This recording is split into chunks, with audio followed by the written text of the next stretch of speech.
আপনার সন্তানের প্রতিভাকে আবিষ্কার করতে হবে।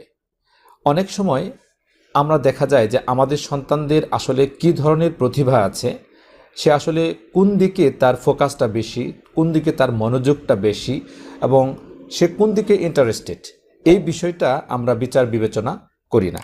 আমরা দেখি যে আমাদের কমফোর্ট জোন কোনটা, আমরা তাকে কিভাবে খুব সহজে মানুষ করতে পারবো, খুব সহজে একটা রেজাল্ট নিয়ে আসতে পারবো এবং খুব সহজে তাকে দিয়ে আমরা একটা আউটপুট বের করতে পারবো, এই চিন্তাটা কিন্তু আমরা করি। কিন্তু তার আসলে প্রকৃত অর্থে কোন দিকে মেধা, কোন দিকে নেক, অর্থাৎ কোন দিকে তার ঝোঁক প্রবণতাটা বেশি, এই বিষয়টা আমরা চিন্তা করি না। এই জন্য সন্তানের ডেভেলপমেন্ট যদি আমরা চাই এবং উত্তরোত্তর তার একটা সমৃদ্ধ উন্নতি যদি আমরা চাই, তাহলে অবশ্যই আমাদেরকে ফোকাস করতে হবে যে তার প্রতিভা কোন দিকে আছে, সেই প্রতিভাটাকে আগে প্রথমে আবিষ্কার করে নিতে হবে।